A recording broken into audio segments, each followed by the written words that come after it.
여러분 오늘도 잘 견디고 계십니까? 김명준의 뉴스파이터입니다. 8월의 크리스마스라는 영화가 있죠. 올해는 7월의 크리스마스가 될 것 같습니다. 무슨 얘기냐고요? 다음 달부터 이재명 정부가 산타클로스처럼 국민 민생 지원금을 푼다고 합니다. 벌써부터 시끌벅적한데요. 이게 내 통장에 들어온다고? 그래서 얼마를 어떻게 준다는 거야? 네, 자, 가뭄의 단비가 될까요? 아니면 잠시 목만 축이고 더 큰 갈증을 느끼게 될까요? 잠시 후에 짚어보도록 하겠습니다. 6월 20일 비 오는 금요일 김명준의 뉴스파이터 60초 후에 달려보겠습니다.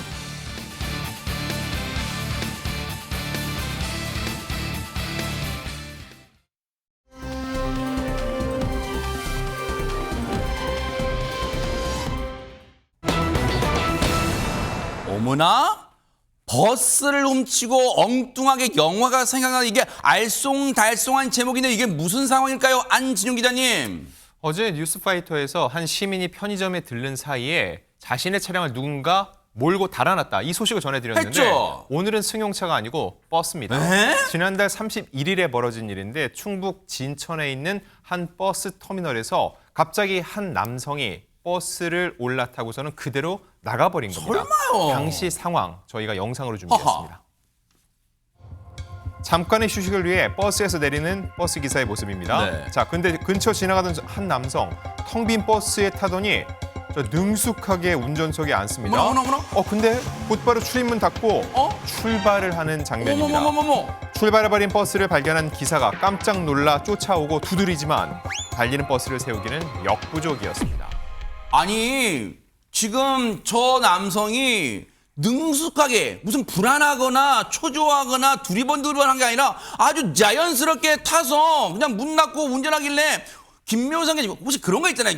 시간 다져 교대 운전하시는 기사님 줄 알았는데 그게 아니었어요? 그게 아니었습니다. 실제 버스 기사는 따로 있었죠. 그 버스 기사는 도둑 맞은 이 상황 때문에 바로 그냥 경찰에 신고를 합니다. 세상에. 누군가가 버스를 훔쳐서 달아났습니다라고 신고를 하는데요. 네. 바로 경찰에 출동을 하고 해당 버스를 발견을 합니다. 네. 그 이후의 상황도 영상으로 준비됐습니다. 어허, 또 있어요, 함께 네. 보시죠. 옆에 바싹 붙어서 정차를 요구하는 경찰입니다. 남성은요, 창문으로 빼꼼히 이 모습을 확인하고도 어머나. 경찰의 지시를 무시하고 우주를 합니다. 비틀비틀 아이고. 위태로운 운전은 기본이고요. 신호 위반에 어린이 보호 구역에서도 속도를 줄이지 않는 모습입니다. 세상에. 경찰이 사방을 둘러싸자 겨우 멈춰선 버스. 그런데 문을 열지 않고 안에서 버팁니다. 발로 문을 힘껏 차보고 온몸으로 부딪혀봐도 문이 열리지 않자 아이고. 결국 경찰은 3단봉을 꺼내 듭니다. 아하. 버스 출입문을 깬 뒤에 남성을 데리고 나오는 경찰의 모습까지 확인할 수 있었습니다. 아니, 저거 장면을 지켜보는 내내 저희도 그랬지만 시청자분들도 마음 졸였을까? 너무너무 조마조마했잖아요, 운전이. 그러니까 아까 그 원 버스 기사님이 내리셔가지고 내 버스가 어디로 가지 하면서 막 버스를 그렇죠. 막 두들겼잖아요. 네. 그러니까 급히 경찰에 신고를 하지 않았습니까? 네. 그래서 신고 5분 만에 경찰이 이 버스를 발견하기는 했습니다. 그런데 이제 정차 지시를 함에도 불구하고 막 계속 그 운행을 해 나가잖아요. 도주를 했던 거죠. 그 와중에 빨리 운전을 하려다 보니까 비틀비틀 운전하는 것은 물론이었고요. 그리고 뭐 신호도 위반하고 어린이 보호구역에서도 속도도 줄이지 않고 한마디로 정말 난폭 운전의 정수를 보여준다는 듯이 네. 그와 같은 행동을 보이기도 했습니다. 어허. 10km 정도를 도주를 했던 거예요. 네. 많이도 도망을 갔습니다. 네. 그러다가 순찰차가 마주 오다가 이 버스 앞을 가로막는 바람에 겨우 이 버스를 세울 수가 있었던 것이죠. 아하. 근데 거기서 끝나지 않았습니다. 네. 내리라고 지시를 함에도 불구하고 문을 열어주지 않았던 거예요. 네. 그러니까 경찰분들이 저렇게 몸으로 문을 부딪히다가 결국에는 3단봉으로 유리창을 깨고 버스 안으로 들어가서 저 사람을 데리고 나오기에 이르릅니다. 정차 명령, 그러니까 차를 세우라는 경찰의 명령도 무시하고 그리고 경찰 다 버스가 선 다음에 나오라 해도 안 나오고 버텼어요. 그러면 안 잡힐 줄 알았어요? 경찰 얘기 좀 들어보시고 이어가 보도록 하겠습니다. 지구대 안에서 이제 버스 회사와 연락을 하면서 GPS 동선을 파악을 해서 저희에게 동선을 알려줬고 빨리 따라갔습니다. 흰차차에 태워서 이동하는 과정에서 저희한테 변호사를 선임하겠다 이러면서 저렇게 말을 했었고 사무실 들어와서 조회를 해보니까 무면허임을 밝혀졌어요. 발로도 해보고 몸으로 해봤는데 문이 안 열려서 그 유리창을 깼는데 이제 열려가지고 들어가서 빠르게 체포를 했어요. 참 뻔뻔하네. 어디서 또 본 거 들은 건 있어요. 변호사 선임하겠어요. 지금 경찰서로 이동하는 과정에서 또 그렇게 말했다는데. 근데 최진봉 교수님, 네. 자꾸 보니까 저 인간이 면허가 없었다 그랬잖아요. 그러면 맞아요. 보세요. 버스 타신 분들은 유심히 그 버스 운전기사석 보시면 아시겠지만 이른바 오토가 아니잖아요. 스틱이잖아요. 스틱. 근데 그 버스를 어떻게 운전해요? 왜냐하면 이 사람이 현재 무면허잖아요. 근데 과거에 대형 면허가 있었던 거예요. 그러니까 그래요? 대형 버스를 운전할 수 있는 면허를 갖고 있었는데 면허가 이제 박탈돼서 지금은 무면허 상태예요. 그러니까 운전하면 안 되는 거거든요. 그러니까 예전에 운전을 했던 그 뭐랄까 경험 이걸 활용한 것 같아요. 그럼에도 불구하고 지금은 무면허 상태이기 때문에 저건 명백하게 불법이고요. 남의 차를 저렇게 운전하는 것 자체가 잘못된 거 아니겠어요? 네. 그런 점에서는 문제가 크다고 볼 수 있습니다. 아, 이제야 조금 이해는 돼요. 왜냐면 장유미 변호사님, 왜냐면 버스를 타자마자 보세요. 운전도 운전이지만 나중에 경찰들 못 들게. 보도 열어보세요. 버스 운전기사석에 앉는다고 해서 이 버스 문을 닫고 여는 그 조작을 어떻게 할지 모르잖아요. 그러니까요. 웬만한 사람은 모르고 낯선데 네. 이런 대형 차량을 운전했던 전력이 있는 경험이 있는 사람으로 좀 보이는 부분이 있고요. 그런데 그 범행 동기가 제일 궁금하잖아요. 그렇죠. 왜 버스를 훔쳐서 달아났는지. 일단 좀 황당합니다. 왜요? 본인이 일시적인 충동으로 한번 운전해보고 싶어서 내가 참. 운전대를 잡았다라고 이야기를 하는데요. 네. 거기서 한 발 더 나아가서 내가 처음엔 충동적으로 시작을 했지만 훔친 버스로 질주를 하다 보니까 내 머릿속에는 도중에 영화 속 한 장면이 떠오르기도 했다. 아유. 이렇게 이야기를 했다라는 거예요. 이 남성 당연하지만 절도, 무면허, 그리고 특수 공무집행 방해 등의 혐의로 현재 검찰에 넘겨졌습니다. 저 남성이 50대예요, 50대. 나이만 들었다고 어른 아니잖아요. 왜 이렇게 철딱선이 없는 인간들이 많아요. 그리고 앞서 보셨지만 도주하는 과정에서 어린이 보호구역에서도 속도 줄이지 않은 채 쌩쌩 달렸어요. 아이들 다쳤으면 어쩔 뻔했어요. 이 몹쓸 인간아, 앞으로 법의 처벌 따끔하게 받기를 바라겠습니다.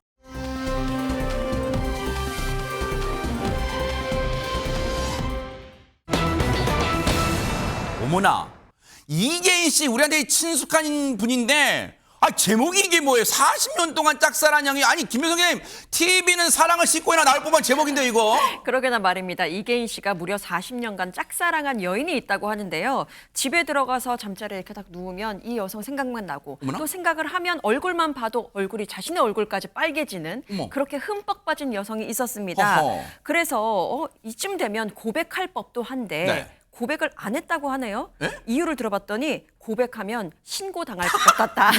무슨 라는 소리예요? 우픈 이야기가 돌아왔습니다. 어쨌든 이렇게 무려 40년간 짝사랑한 여인은 누군가라고 봤더니 네. 힌트를 드릴게요. 뭘까요? 이계인 씨가 1972년 M본부 공채 5기 탤런트로 데뷔했거든요. 동기 중에 한 명입니다. 1번 고두심, 2번 박정수, 3번 김정하. 이렇게 세 배우가 있습니다. 누굴까요? 일단은 잠깐만 이 사진 볼게요.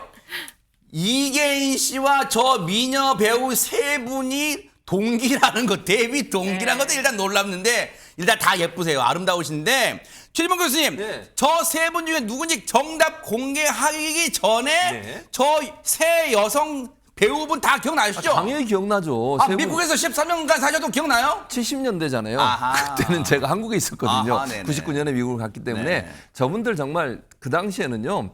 뭐 말이 필요 없어요. 엄청난 인기를 누렸던 분이고 네. 안방 그 TV를 안방 TV라고 그러잖아요. 안방 뭐라 그러지? 안방 영화가? 안방 안방 극장. 네. 그런 데서는요. 역시 미국에서 좀 사셔야 되니까 그걸 조금 생각이 안 나요. 그 단어가 조금 안 떠오르는 거예요. 영어로 얘기할 영어로. 뻔했어요. 네네. 네. 그런데 어쨌든 그 정도로 유명했던 분. 저분들은요. 정말 그 시대에는 그 시대를 완전히 풍미했던 분들이고 네. 엄청난 많은 남성들이 저 세 분에 대해서 연민을 가질 정도. 그러니까 이계인 씨 혼자가 아니고 짝사랑한 분 많았을걸요. 저 세 분에 대해서 제가 그렇죠. 볼 때는 네네. 와. 그 정도로 많았을 겁니다. 근데 물론 진짜 아름다우시다. 임백천 네. 선생님은 우리 김현주 평론가만 그랬겠지만 네. 다른 분들은 저 세 분에 대해서 왜 갑자기 연민을 남의 가질 집까지 수 걸고 넘어져? 네네네. 어쨌든 70년대를 대표했던 미녀 배우 3인방을 짝사랑했을까요? 다 짝사랑했을까요? 아니면 그 세 분 중에 정말 이계인 씨의 마음을 사로잡으신 분은 누굴까요? 영상으로 만나보시고 이어가 보도록 하겠습니다. 20살 때인가 21살 때? 와, 저렇게 예뻤다고? 21살 때. 이게 내가 한백년이라는 거 거기에 주인공을 갖다가 처음으로 신인인데 비중 많은 걸 맡은 거야. 길 가다가 막 남자들이 뭐 엄청 연락처 물어봤을 것 같은데. 옛날엔 연락처를 물어볼 수 없는 게 핸드폰이 없어. 내가 쫓아다니는 거야. 쫓아와. 저기요 그러면은 대꾸도 안 하고 그랬지.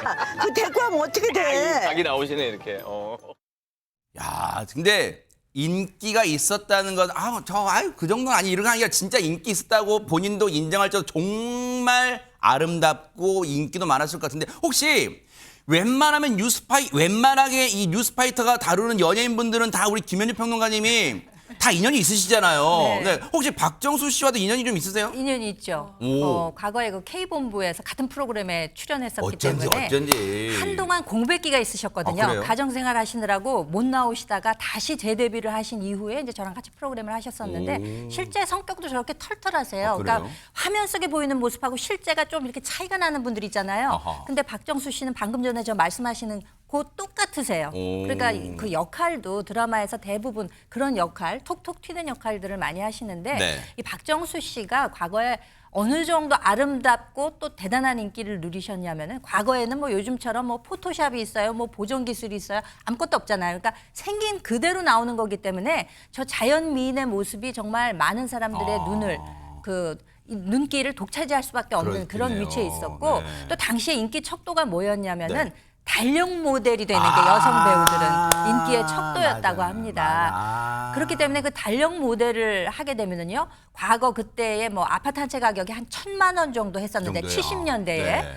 1년 동안 저 달력 모델을 열심히 하고 나면 그 아파트 한 채를 살 수 있을 정도의 진짜요? 그런 정도의 많은 활동, 인기 이런 걸 누리셨다고 합니다. 네. 아니 근데 우리가 지금 다시 이제 얘기 원래 본론으로 돌아오면 앞서 이계인 씨가 등장했잖아요. 장윤 변호사님. 그러면 진짜로 이계인 씨가 박정수 씨를 무려 40년 동안 짝사랑한 걸 지금까지 눈치 못 채셨어요, 그러면? 챘을까요? 못 챘을까요? 한번 이계인 씨가 정말 가슴속에 고이 담아뒀던 눈물 없인 들을 수 없는 에피소드들을 좀 털어놨는데요. 풀어놨는데 이런 일도 있었다는 겁니다. 하루는 박정수 씨를 보기 위해서요. 그 당시에 커피값이 상당히 비쌌는데 커피를 사들고 녹화장을 찾아간 겁니다. 네. 그런데 박정수 씨가 왔어. 그런데 나 지금 빨리 엄마 기다리시니까 나 집에 가야 돼. 뭐. 라고 하면서 서둘러 자리를 떴대요. 세상에. 그럼 혹시 피하려고 했던 건 아닌가? 이렇게 생각할 수도 있는데 네. 또 하루는 박정수 씨가 다니던 학교 근처를 찾아갔다고 합니다. 네. 그런데 그때 박정수 씨 인기가 워낙 많다 보니까 다른 학생들 사이에 밀려서 이계인이다 이렇게 망신까지 당하는 일이 있었다 이렇게 풀어놓기도 했는데요. 그래서 설렘과 동시에 아픔을 상당히 많이 겪었다 이렇게 이야기를 했는데 네. 여기에 대한 박정수 씨의 반응 그랬어? 나 몰랐어 라는 거예요. 네. 방송을 보고 이계인이 나를 좋아했었구나 라는 걸 그때 비로소 알았다라고 이야기를 했고요. 짝사랑은 결국엔 고백으로까지 이어지진 못했지만요. 네. 이 두 사람 지금까지 굉장히 오랜 기간 진한 우정을 나누고 있다고 합니다. 근데 대단한 게요. 자, 그때는 박정수 씨가 이 부모님들의 어떤 그 철저한 뭐 표현이 조금 과할 수는 있겠지만 관리를 받았네요.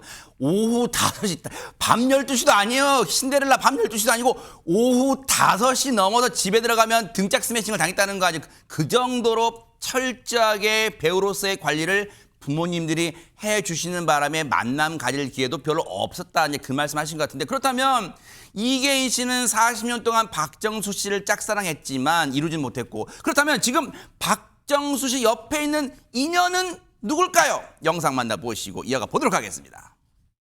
정관무 작품 하다가 그렇죠. 한 작품이었어요? 내 사랑 누굴까라고 하도 나를 약을 올려갖고 내가 좀 리액션이 있어요. 누가 날 약 올리면 못 참아요. 내가 발끈하잖아. 좀 이렇게 그런 식으로 나를 갖다가 뭐라 그러면 나는 화를 내가 그러니까 좀 잘 냈어. 작전이었나 봐. 그러면서 이제 사랑이 싹 트셨구나. 그랬나 봐. 그게 뭐 사랑이라고 얘기를 할 수는 없고. 나는 DNA도 그렇게 똑같이 분신처럼 나오는 DNA는 난 처음 봐서. 똑같아. 어머나. 아니 근데 지금 머리 희끗희끗 하신 분은 우리 시청자분들 모르신다 하더라도 그 옆에 있던 젊으신 분은 안지훈 기자님 시청자분 그 많이 봤던 배우인데 막 하실 거 아니에요. 네, 맞습니다. 배우 정경호 씨. 그쵸. 정경호 씨의 아버지 정의령 감독이 바로 지금 박정수 씨의 짝입니다. 아 그래요? 네, 정의령 감독 모르시는 분들이 있으니까 좀 소개해드리면은요. 예. 김수현 작가의 페르소나를 할 정도로 정말 짝꿍이었어요. 아, 그래요? 목욕탕집 남자들, 그리고 엄마가 뿔났다, 내 남자 여자 등을 함께했는데 자, 박정수 씨와 인연이 됐던 2002년작이 내 사랑 누굴까 역시 김수현 작가가 쓰고 정의령 감독이 연출을 했던 작품입니다. 와. 근데 이 작품 안에서 박정수 씨와 이 정의령 감독 간의 사랑이 싹튼 건데 사실 이 시점에 두 사람 모두 첫 번째 결혼은 모두 끝낸 상태였습니다. 그러면서 자연스럽게 연인이 되었고 네. 부재 사실도 인정을 했습니다. 그리고 24년간 사실혼 관계를 유지하고 있는데 네. 그럼 아까 사진에 잠깐 나왔던 정경호 씨와의 관계도 궁금하잖아요. 네. 정경호 씨 역시 지금은 편하게 박정수 씨를 엄마라고 부르고 또 박정수 역시 정경호 씨를 아들이라고 부른다고 합니다. 네. 근데 이렇게까지 돈독한데 왜 정작 혼인신고는 하지 않았을까? 이 그러니까요. 부분이 궁금해지는데 네. 이와 관련해서도 직접 박정수 씨가 얘기를 한 적이 있습니다. 그 내용은 재혼은 생각하고 또 생각을 해봐야 된다. 결혼은 둘만 하는 게 아닌 가족이 엮이는 것이기 때문에 더욱더 신중하다는 입장을 보였습니다. 아 역시 어른다워요. 근데 갑자기 드는 궁금증이 안지훈 기자님, 정호령 감독님의 아들 정경호 씨가 그 지금 열애하고 있는 그 유명한 분 아니에요 또? 정말 대한민국의 대표적인 스타 커플인데요. 소녀시대 수영 씨와 13년째 교제를 대박 사건. 이어가고 여기 있습니다. 일단 기본적으로 10년 넘어가네요 지금. 네, 맞습니다. 근데 보면은 정우령, 박정수 커플도 24년째 사실혼 관계죠. 와. 이 아빠 따라가려면 멀었거든요. 아마도 두 분이 사실혼 관계를 해소하는 것보다는 정경호, 수영 씨가 결혼에 꼴이 나는 게 더 빠를 것 같습니다. 네. 어쨌든 아버지 이것도 부전자전일 수 있어요. 그래도 한 사람을 향한 그 마음이 지고주신 오래 이 지속된다는 게 얼마나 더 아름답습니까? 앞으로 아버지 정은영 감독과 또 정경호 님도 많은 또 좋은 얘기 들려주시길 또 기대를 해보도록 하겠습니다.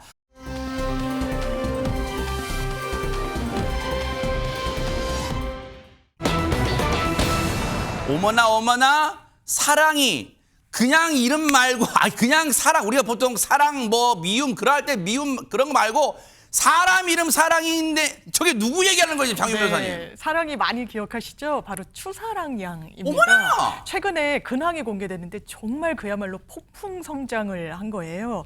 그런데 과거에 아기 때 모습을 많이 기억하시고 그 당시에 국민 아기다, 추불리다 여러 별칭으로 사랑을 정말 많이 받았는데 지금 여기서 사랑이 어디 있어요? 사랑이가 바로 이 야노시오 씨의 저희 화면 기준으로 왼쪽에 있습니다. 어머 저렇게 컸어요? 예, 엄마가 모델이기 때문에 어머나! 야노시오 씨의 키가 173cm가 넘는다고 하거든요. 어머나. 그런데 그 옆에 선 사랑이가 정말 키가 큰 거예요. 아마 엄마의 정말 좋은 유전자를 물려받은 게 아닌가 싶은데 놀라운 건 이 추사랑 양의 나이입니다. 이렇게 보면 그 사이에 세월이 많이 지나서 뭐 20살 가까이 됐나 키가 이렇게 컸으니까 그러니까 성인 다 가까이 컸나 된 거야 성인? 싶은데 올해로 만 13살 반치가 아니에요. 13살이 진짜 대박 사건. 와.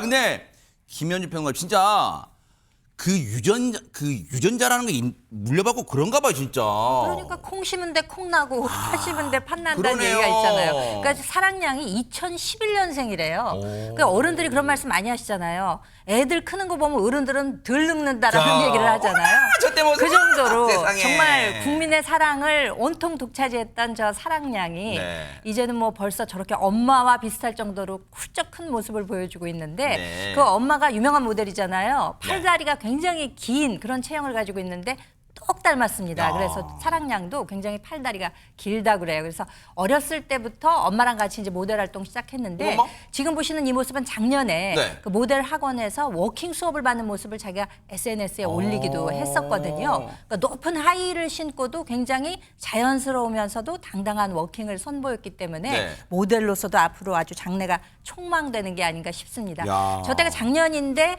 저때 신장이 154cm. 어허. 그러니까 평균 키에 비해서 그 또래보다 한 9cm 정도 컸는데 그래요. 1년 사이에 뭐 그것보다 말할 수 없을 정도로 굉장히 폭풍 성장한 모습을 보여주고 있습니다. 야 대단합니다. 그런데 김묘성 기자님, 우리가 뭐 엄마는 야노시오 씨고 아빠는 우리가 다 전 국민이 아는 추성훈 씨잖아요. 근데 아빠도 한 가닥 하는 운동선수인데 아빠의 운동 유전자는 안 물려받았어요? 당연히 물려받았습니다. 엄마의 모델 DNA뿐 아니라 아버지의 운동 DNA도 고스란히 물려받은 모습 때문에 또 화제가 되고 있는데요. 일단 헌칠한 키에 팔다리가 굉장히 깁니다.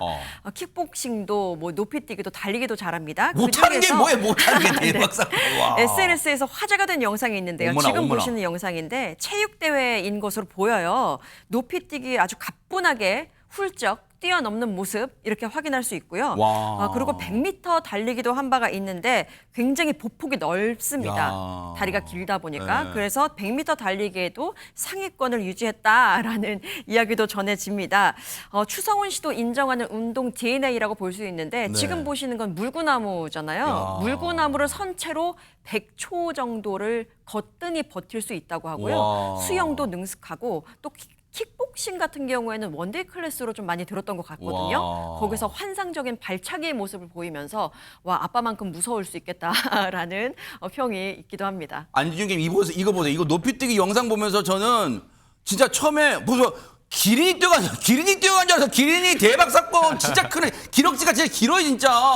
사실 저건 유전자의 힘이 굉장히 큽니다. 수영, 킥복싱, 높이뛰기, 그리고 보면 유도복을 입은 모습도 많이 공개가 됐었는데 아버지 추성훈 씨가 유도 선수 출신이기도 하죠. 근데 와. 유도복을 보면 양쪽 팔에 이름이 새겨져 있습니다. 한쪽에는 아버지 이름 추성훈, 나머지 한쪽은 추계희. 이게 누구냐면은 추성훈 씨의 아버지, 그리고 추사랑양에게는 할아버지의 이름이죠. 네, 1975년생인 추성훈 씨는 정말 남다른 운동신경을 자랑합니다. 네. 여전히 현역 이종 격투기 선수로 활동을 하고 있고요. 네. 근데 단순히 아버지의 DNA가 아니라 그 뿌리를 찾아갈 필요가 있습니다. 일단 추사랑양의 할아버지 같은 경우는 그 말씀드렸다시피 유도 선수 출신이고 또 할머니는 추성훈 씨의 어머니죠. 이분은 수영 선수 출신입니다. 와, 대박이다. 그리고 추성훈 씨 기준으로 할아버지 같은 경우는 복식 선수 출신이었다고 와, 하고요. 대박, 진짜. 작은 아버지는 검도 선수 출신이었다고 하니까 네. 이 추사랑양이 운동에 능통한 거는 정말 타고났다고 봐야 됩니다. 이건 진짜 이건 뭐 다른 설명 필요 없. 진짜 유전자 그 집안의 대대로 운동 유전자 힘을 다 물려받았네요 고스란히. 근데 얼마나 그러다 보니까 추성훈 씨나 야노시오 씨 입장에서는 추사랑양이 얼마나 진짜 사랑스럽고 눈에 넣어도 진짜 안 아프단 말 딱 맞겠네요 진짜. 당연히 그럴 수밖에 없죠. 예전부터 추성훈 씨는 딸바보로 유명했어요. 저랑 비슷하죠. 네, 그러네요. 네. 동일한 성정을 갖고 있습니다. 그래요. 어쨌든 네. 추성훈 씨가 최근에 SNS에 사랑양 사진을 너무 많이 올려놨어요. 근데 네. 그 사진이 좋은 이 사진 보이시죠? 엽기적인 모습의 사진들을 세상에. 주로 올려놨어요. 그래서 아마 이제 딸에 대한 모습이 너무 사랑스러우니까 저런 귀엽다. 모습도 올리는 것 같아요. 그래서 여러 사진들이 올라와 있는데 네. 공개된 사진들을 보면서 우스꽝스러운 표정을 짓는 이런 모습 모두 평범하지 않은 사진들인데 여기에 대해 추성훈 씨가 이런 얘기를 했대요. 사랑이랑 해서 야 이제 여자잖아 너도 그냥 평범하게 사진 찍자. 사랑해라고 글을 올렸다고 하는데 네. 그만큼 아빠는 어떤 모습이든 딸이 귀여울 수밖에 사랑스러울 그러니까요. 수밖에 없어요. 그래도 사진 올릴 때는 아름다운 모습을 올렸으면 하는 게 아빠의 마음인 것 같습니다. 붕어빵 모녀의 모습 정말 보기 좋습니다. 아 근데 진짜로 글쎄요 우리가 너무 이 추사랑양을 예쁘게만 봐서 그런지 몰라도 저런 사진이 정말 엽기적이라는 생각이 드는 게 아니라 그 나이에 맞게 정말 귀엽고 순수한 모습이 아닌가 아마 많은 시청자분들도 그런 생각하시고 또 앞으로도 또 멋지게 성장하길 또 응원하지 않을까 그런 생각해 봅니다. 뉴스파이터도 응원해 보겠습니다.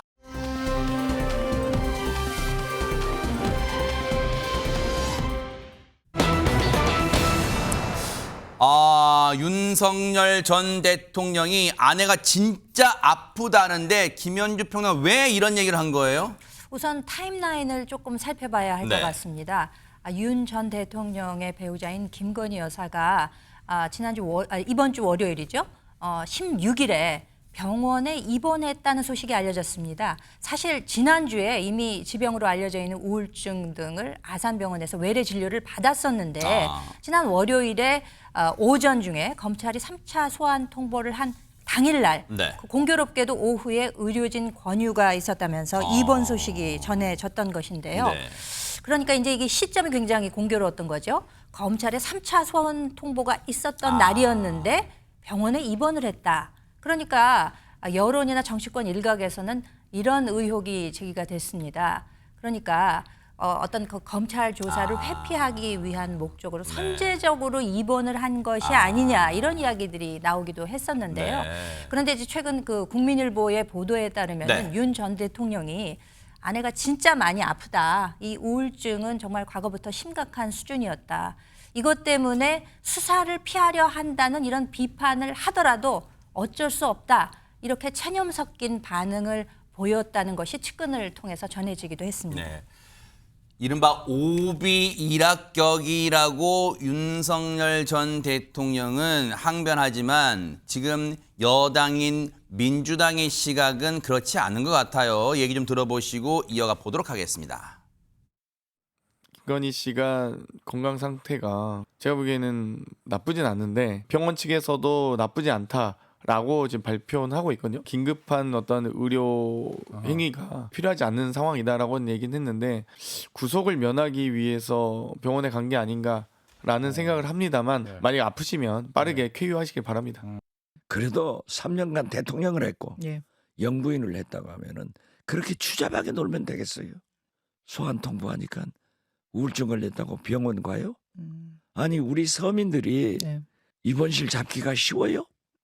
마지막까지 이렇게 추잡한 모습을 보이는 윤석열, 김건희는 절대 용서받지 못한다.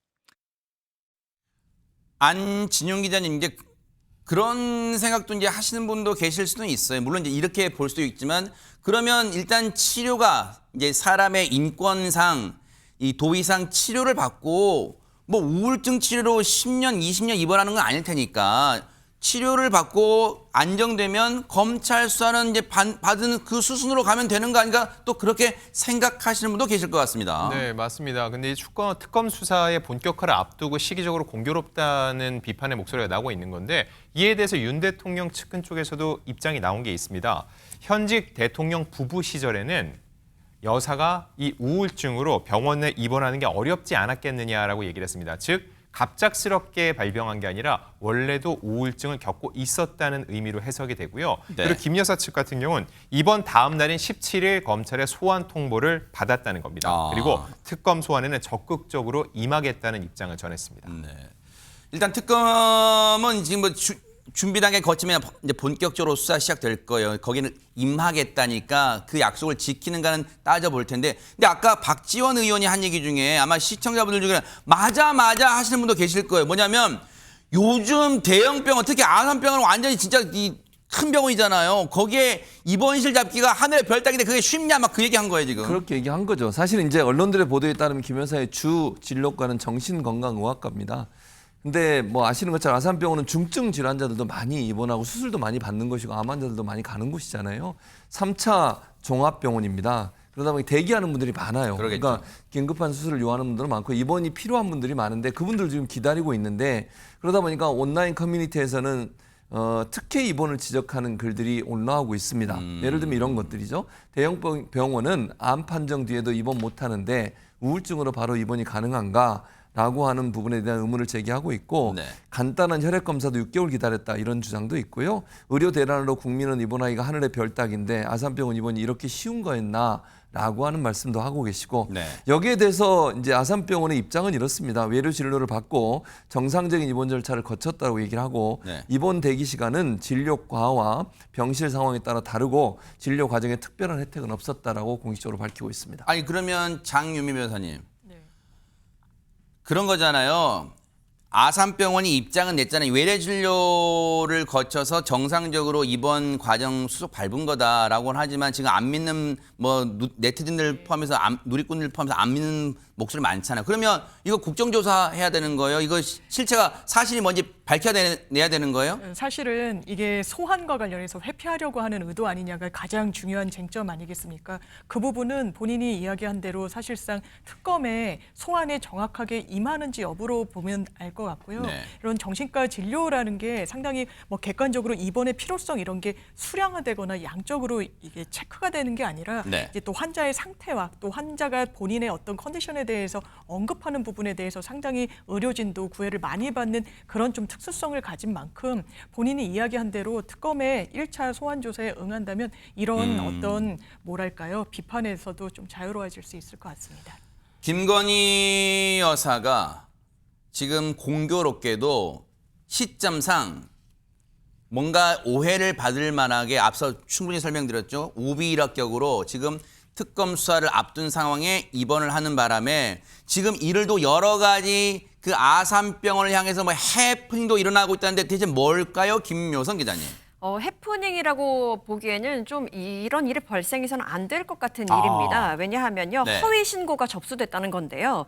이번 직후인 지난 17일 오후입니다. 서울경찰청에 신고 하나가 접수가 됩니다. 뭘까요? 내용은 이렇습니다. 김건희 여사가 병원에서 마약을 투약한다. 아이고. 라는 내용의 신고였다는 네. 겁니다. 근데 말씀드린 것처럼 허위 신고였습니다. 신고 내용이 사실이 아닌 것으로 경찰은 바로 파악을 했고 네. 그래서 서울 광진구 중곡동에서 이 신고자를 검거를 했습니다. 그래서 정신병력 여부 등을 조사 중에 있는 것으로 알려져 네. 있습니다.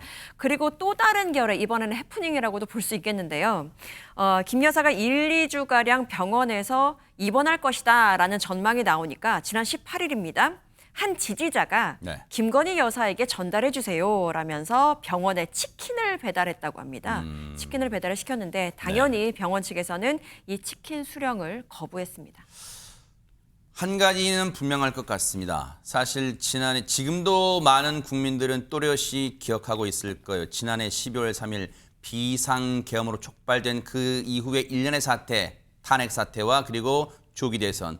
그 국면에서 국민들은 많은 상처를 받았고 그리고 지금도 잊고 싶은 하지만 지워지지 않는 기억을 간직한 채 살아가고 있어. 그렇다면 이 모든 기억을 그래도 뭔가 치유받고 하는 길은 앞으로 수사를 받는 건 정정당당하게 받아서 시시비비를 가리는 모습, 그런 정정당당한 모습을 원하지 않을까 그런 생각해 봅니다. 한 점의 의혹도 없이 어떤 행동에 대해서요. 그런 행동으로 나오기를 기대를 해 보도록 하겠습니다.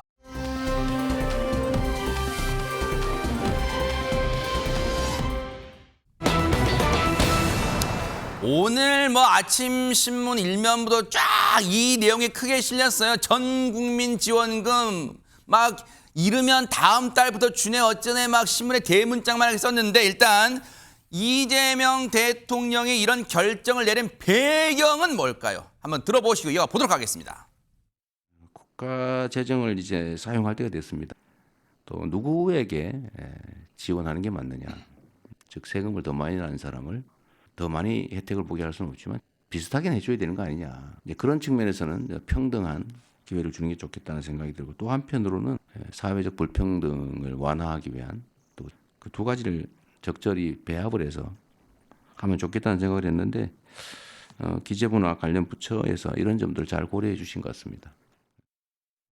논란도 있었습니다만 어쨌든 지난 대선에서 공약으로도 내세웠던 이재명 대통령이 어쨌든 이 국민들에게 25만 원 주겠다는 공약도 내세운 바가 있었죠. 그래서 어쨌든 관철되는 분위기인데 중요한 거 앞서 말씀드렸죠. 김묘선 기자님, 언제 받지? 난 또 얼마 받지? 궁금할 거 아니에요. 네, 그렇습니다. 먼저 결론부터 말씀드리면 1인당 적게는 15만 원, 많게는 52만 원까지 받을 수 있을 것으로 보입니다. 그렇다면 소득에 따라서 차등 지급될 것으로 보이는데요. 네. 일단 두 차례에 걸쳐서 지급이 됩니다. 먼저 1차로는 전 국민이 1인당 15만 원을 전 국민이 받습니다. 네. 전 국민으로 받고 이때 차상위 계층 같은 경우에는 30만 원을 받고 기초생활수급자는 40만 원을 받게 됩니다. 그리고 농어촌 인구 소멸 지역인 84개 시군에 거주하는 분들 같은 경우에는 여기에 1인당 2만 원을 추가로 지원받게 됩니다. 여기까지가 1차였고요. 그래서 최대 52만 원이라는 계산이 나오는 거군요. 지금까지는 42만 원입니다. 네네. 그런데 이후에 2차 지급이 됩니다. 네. 2차 지급은 소득 상위 10%는 제외하고 국민 90%에게 1인당 10만 원이 추가로 지급되는 거죠. 그래서 52만 원. 네네, 그렇습니다. 그렇게 되면 보세요. 김묘선 기자님, 전 국민이라는 건 보세요. 이 소득 수준에 따라서 나는 여기에 속하고 나는 어디에 속하고 이제 그거는 다 따져봐야 될 일인데 그럼 오늘도 저한테 막 물어보더라고요. 그러면 우리는 기특히 기자는 어디에 속할까? 근데 기자라고 다 일률적으로 어디에 속하는 또 아닐 거 아니에요. 그렇습니다. 이게 좀 그거는 소득에 따라서 차등적으로 좀 계산을 해봐야 될 텐데요. 네네. 일단 첫 번째 그 1차 지원금은 전 국민 지원금입니다. 네네. 그래서 15만 원을 전 국민이 다 받는데 여기서 전 국민이란 정말 뭐 지난달에 태어나서 출생 신고를 한 아기부터 그리고 삼성전자의 이재용 회장까지 전부 다 진짜예요? 다 15만 받아요? 원은 다 받을 수 있는 명도 겁니다. 빠짐없이? 네, 그렇습니다. 그런데 2차 지급 같은 경우에는 소득 수준에 따라서 나뉘게 되는데요. 선별하는 작업이 선행이 돼야겠죠. 굉장히 좀 오랜 시간이 걸릴 것 같습니다. 단순히 건보료를 책정하기에는 뭐 직장 가입자랑 지역 가입자랑 이렇게 재산 방법이 다르잖아요. 그래서 여기서는 좀 시간이 걸릴 것으로 보이고 네. TF가 꾸려져서 이 부분에 대해서 계산을 한 다음에 소득 수준에 따라서 지급이 되는데 네. 뭐 어찌됐든 간에 2차 지급 같은 경우에는 이재용 회장은 못 받을 것 같습니다. 그렇죠. 그래서 상위, 대한민국 소득 상위 10% 하는 이른바 잘 사는 사람들은 2차 지급 대상에서는 빠진다 그 말씀을 하신 거예요. 근데 안진용 기자님, 이제 또 하나의 궁금증이 하나 이제 해결된 거예요. 내가 대충 얼마쯤 받을 거라는 걸 일단 감은 잡으셨을 거예요, 시청자분들이. 근데 그러면 어떤 방식으로 받지? 현금으로 쏴주나? 그럼 현금 얘기 세나? 그런 맛이 좀 있나? 할 거 아니에요. 어떻게 받습니까? 현금이 아니라 소비 쿠폰 방식입니다. 이건 또 뭐예요? 한간에 얘기할 수 있어요. 이 현금으로 줘야지 범용성이 있지 않냐 생각할 수 있는데 현금으로 줬을 때는 저축을 하거나 주식 투자를 할 수도 있다는 겁니다. 아니 받아서 그러면 안 돼라고 생각할 수 있는데 이번 지급의 목적이 뭐냐? 경제 활성화, 소비 진작, 민생을 돌리는 게 목적이기 때문에 그런 식으로 저축이나 주식 투자로 활용하면 안 된다는 측면에서 현금 방식은 고려하지 않고 있다고 하고요. 지난번 코로나19 때 한번 재난지원금을 받은 적이 있죠. 그때와 같이 지역사랑 상품권이나 선불카드를 직접 받아서 사용할 수 있고요. 또한 본인 명의의 신용카드나 체크카드로 충전하는 방식이 있습니다. 자, 지난 2021년 그 당시 지원금 때도요. 신용카드나 체크카드를 딱 선택을 하면 일종의 포인트처럼 사용을 할 수가 있었다는 거죠. 그래서 카드사를 선택할 경우에는 각 홈페이지에서 신청을 하면 2, 3일 후에 충전이 되고 이게 포인트 차감 형식으로 사용할 수가 있다는 겁니다. 아니 그럼 보세요. 장윤 변호사님, 이번에 주는 전국민 지원금은 이른바 쟁여놓을 수 없다는 거 아니에요? 그러면 빨리 쓰게 만들려면 뭐 사용 기한 같은 게 있어요, 그러면? 사용 기한이 있습니다. 지금 유력하게 검토되는 건 4개월 안에는 이 부분을 다 소진하도록 하는 방안이 유력하게 검토가 되고 있고요. 쓸 수 있는 곳은 저희가 많이 좀 요즘 사용하시는 지역사랑 상품권이랑 좀 유사하게 지정이 될 가능성이 높습니다. 보통 이 지역사랑 상품권은 시장에서들 많이 사용하시는데요. 그렇죠, 네. 아무래도 전통시장 그리고 동네 마트, 음식점, 학원에서는 이 사용이 가능할 걸로 유력시되고 있고요. 네. 다만 아주 대형 이런 규모의 유통업체들, 이를테면 백화점, 대형마트, 홈쇼핑 업체에서는 사용할 수 없고 당연하지만 유흥업종에서도 사용이 안 될 것으로 보입니다. 그러겠네요. 왜냐하면 이 앞서 여러 차례 말씀드렸지만 전국민 지원금의 본래 취지를 살리려면 저런 유흥업소 이런 데서 사용하는 것은 원천적으로 안 되게 해놓은 거예요. 그런데 최진문 교수님, 앞서 잠깐 얘기 나왔지만 시청자분들이 아니 그러니까 대체 언제 받아요? 그러니까 내가 그것만 알면 바로 신청하려고 그래요. 막 이러신 분 많을 거예요. 이제 정부가 추경안을 냈으니까 이걸 국회에 통과를 시켜야 돼요. 그래서 본회의가 이제 7월쯤 열릴 가능성이 있습니다. 7월 초에 아마 본회의가 열려서 통과가 되면 그로부터 한 2주 정도 시간이 지난 뒤에 지급되지 않을까 그렇게 전망이 돼요. 준비 작업이 필요하니까요. 그래서 아마 7월 초에 추경안이 국회를 통과한다는 가정하에 말씀을 드리면 통과되고 2주 후쯤에 1차적으로 금액이 지급이 될 거, 소비 쿠폰이 지급이 될 거. 그럼 7월 중순 이후가 되겠네요. 그 정도가 될 것 같습니다. 예상해보면. 예, 그리고 2차로는 아까 이제 김묘승 기자도 설명을 했는데 이게 건강보험료, 소득정보 등을 다 조사를 하고 상위 10%를 제외를 시켜야 되거든요. 그러다 보니까 시간이 조금 추려내는 걸려요. 작업. 그렇습니다. 네. 그러다 보니까 선별 작업에 다소 시간이 걸려서 2차는 조금 더 시간이 걸릴 것으로 이렇게 예상이 되고 그래서 있습니다. 뭐 8월 말 얘기도 나오더라고요. 예, 그렇습니다. 네. 어쨌든 전국민 이제 지원금 지급을 이제 하기로 한 거예요, 대통령이. 그런데 이 정치권에서는 이걸 갖고 지금 이 맞붙고 있어요. 어떤 내용으로 맞붙는지 얘기 좀 들어보시고 이어가 보도록 하겠습니다. 전체 추경의 절반에 달하는 예산이 포퓰리즘적 현금 살포에 투입되는 것입니다. 대통령 당선 축하 파티 열듯이 돈을 마구 뿌리는 정치 추경으로 보이는 것이고 그 점에 있어서 우리 국민의힘에서는 동의하기가 어렵습니다. 내란으로 나라 경찰을 망친 내란 동조 정당이 부끄러운 줄 모르고 망언을 일삼고 있습니다. 민생 회복의 마중물로 삼기 위한 추경에까지 저주를 퍼붓다니 정말 부끄러운 줄도 모릅니다. 국민의힘에는 무너지는 민생이 보이지 않습니까? 지금 뭐 김성회 대변인 얘기 이제 들었습니다만 이제 궁금한 건 그거예요. 자, 내란에 대해서는 잘했다고 하는 게 아니라 내란에 대해서는 앞으로 특검 등을 통해 내란 특검도 있으니까 특검 또 뭐 이 재판도 앞으로 쭉 있을 거니까 그건 법의 심판은 다 있습니다만 내란에 대해서 잘했다 그거 국민들이 생각하는 게 아니라 그것과 돈을 지금 푸는 거잖아요. 근데 돈을 풀게 되면 당장 받는 지금 살고 있는 세대들은 돈을 그래도 많게는 최대 52만 원 주머니에 들어오니까 물론 현금으로 안 준다고 했으니까 쓸 수 있으니까 좋겠지만 우리 그런 얘기 지금 이 논란되는 게 그런 얘기 많이 하잖아요. 이게 미래 세대에게 부담이 될 수밖에 없다.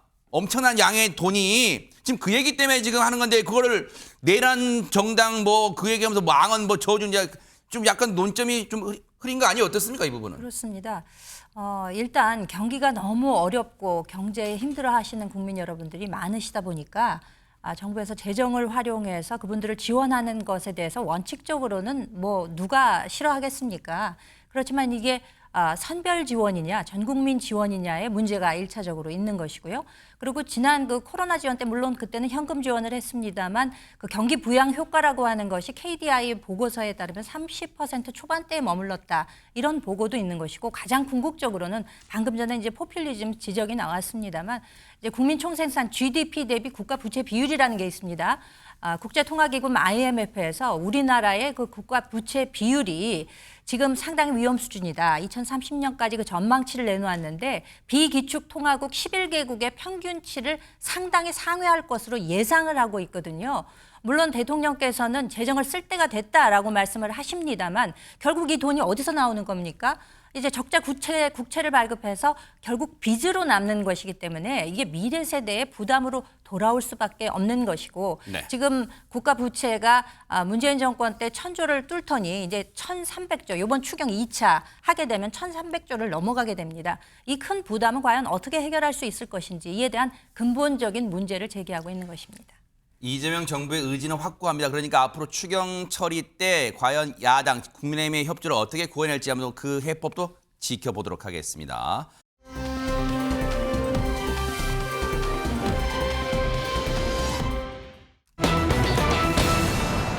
제목만 봐서는 어떤 상황인지 도통 모르겠는데요. 안진용 기자님. 네, 충남 아산에서 벌어진 일입니다. 한 남성이 주차된 차량을 기웃대면서 유심히 무언가를 보고 있는데 이게 반복된 행동이기 때문에 의심을 샀다는 거죠. 과연 이 남성의 행동은 왜 이런 건지 영상으로 확인해 보시죠. 네네. 가던 길에 멈추고 차량 앞으로 다가가는 남성의 모습입니다. 이 남성, 차량 문이 잠겨있지 않은 것을 확인한 후에 귀중품을 훔쳐 달아나는 모습입니다. 아이고. 이 남성의 몹쓸 짓은 여기서 멈추지 않고 다른 날, 또 다른 날, 또 다른 날에도 세상에. 반복적으로 이루어집니다. 아니 저 진짜 몹쓸인가는요. 빈 차토리를 진짜 아주 그냥 여기 막 신출귀 막 여기 동해번쩍 서해번쩍 진짜 막 다 털고 있어요 지금. 아무리 신출귀몰 해도 우리나라의 경찰들의 눈을 피할 수는 없습니다. 아하. CCTV도 있잖아요. 네. CCTV 분석을 통해서 이 남성의 인상착의를 확인을 했습니다. 어허. 그리고는 지난 4일 오후입니다. 경찰은 이 남성의 동선을 파악해서 잠복 근무를 시도하는데요. 차량 안에서 잠복 근무를 시도합니다. 과연 이 남성 경찰의 미끼를 물었을지 이후의 영상도 함께 보시죠. 네. 첫 번째 영상에서 보셨던 남성입니다. 어두운 밤인데요. 이번에도 가던 길을 딱 멈추고 한 차량 앞으로 다가갑니다. 네. 그런데 남성이 차 문을 이렇게 열자마자 갑자기 형사들이 우르르 튀어나옵니다. 누구 나오네 진짜? 범죄 현장을 형사들에게 딱 걸리고 만 것입니다. 야, 아니 얼마나 깜놀했을까, 화들짝 놀랐을까요? 문 열었더니 사람이 우르르 나와서 돈이 나온 게 아니라. 기본적으로 참새가 방앗간 못 지나가잖아요. 그러니까 늘 하던 행동을 또 한 거예요. 근데 거기에 설마 형사들 있을 줄 꿈에도 몰랐겠죠. 그렇죠. 네. 형사들이 대기하고 있었고요. 네. 그런데 안에서 체포영장을 든 건강한 형사 3명이 기다리고 있으니까 문을 확 여는 거 얼마나 놀랬겠어요. 네. 이러다 보니까 그 사람을 보고 나서 이미 형사들은 알고 있었어요. 저 사람의 차량이 저기 없는 걸 알고 있었고 네. 빈 차털이라는 것을 인식하고 신분증 제시해달라 요청하고 이름을 하겠더니 그 사람이 분명했죠. 그래서 이 사람한테 CCTV 보여주고 이거 맞냐? 그래서 본인이 맞다고 인정을 했습니다. 아하. 다만 네. 경찰 문을 열었던 순간은 술에 취해서 기억이 나지 않는다라고 얘기를 했고요. 피해 나가려고 했지만 결국 피해 나가지 못하는 일이 벌어졌습니다. 혹시 장윤미 변호사님, 저 방식이 이른바 함정수사인데 그 법적으로는 문제 안 돼요? 예, 왜냐하면 범위를 아예 그러니까 범행을 일으키고자 하는 마음 자체를 유인하면 그거는 안 되는데요. 원래 범행을 하려고 하는 사람을 이렇게 표적한 수사는 이건 불법이 아닌데요. 네. 이 사람은요 본인이 했던 수법을 역이용 당한 겁니다. 네. 왜냐하면 사이드미러가 접혀 있지 않은 차량만 주요 그 범행 대상으로 물색을 했거든요. 그런 차량의 경우에는 문이 열려 있는 경우가 많아서였던 건데 네. 그러다가 이 경찰들이 이 부분을 역이용해서 사이드미러를 펼쳐놓은 채 범인이 오기를 기다렸던 거고요. 네. 결국엔 제게 제가 넘어간 꼴이 됐는데 이 남성 12차례에 걸쳐서 203만 5천 원 상당의 재물을 훔쳤고요. 심지어 신발도 훔친 전력이 있다고 합니다. 몹쓸인간. 저 남성 결국 구속됐고요. 당연히 구속되는 거죠. 그리고 법의 무거운 처벌 달게 받기를 지켜보도록 하겠습니다.